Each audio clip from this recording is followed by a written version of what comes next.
Okay, so we have another question. इसको मैं थोड़ा सा रीड्रॉ कर लेता हूं, है ना। तो यहां पे लिखा हुआ है वायर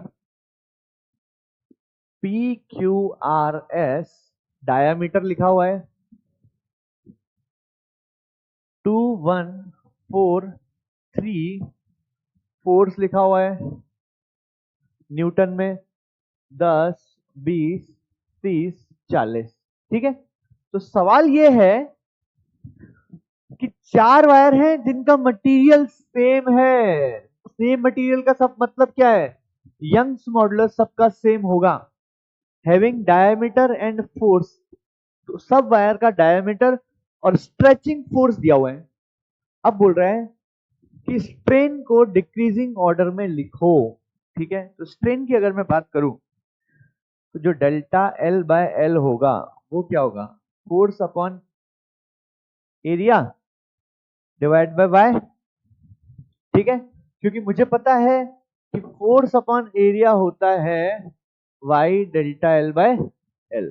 ठीक है, तो यहां से अगर मैं डेल्टा L बाय L लिखूंगा तो फोर्स अपॉन एरिया आएगा।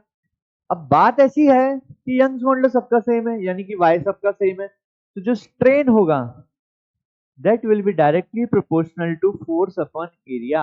तो जिसका जितना ज्यादा फोर्स अपॉन एरिया होगा उसका ज्यादा ज्यादा स्ट्रेन होगा। तो एक काम कर लेता हूं, मैं सारे वायर के लिए निकाल के बैठ जाता हूं। ठीक है, तो वायर P के लिए अगर मैं निकालता हूं फोर्स अपॉन एरिया कितना आता है देखते हैं। फोर्स है 10 और एरिया है पाई आर स्क्वायर, सॉरी डायमीटर है ना ये। तो रेडियस भी यही लिख देता हूं ना। रेडियस कितनी हो गई? 1। इसकी रेडियस कितनी हो गई? हाफ। इसकी रेडियस कितनी हो गई? 2। इसकी रेडियस कितनी हो गई? 1.5। ठीक है, तो फोर्स अपॉन एरिया चाहिए, तो 10 upon pi R square, 10 upon pi into 1 का स्क्वायर, तो ये 10 आ गया। ठीक है, अब क्यू पे आ जाओ, फोर्स अपॉन एरिया निकालना है। क्यू के लिए है 20 अपॉन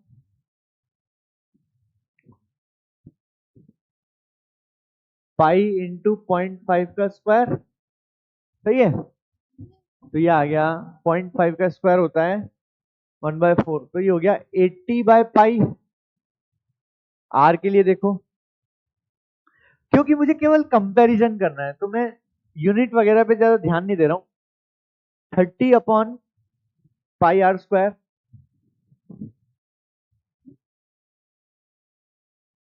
पाई आर कितना है इसका? 2।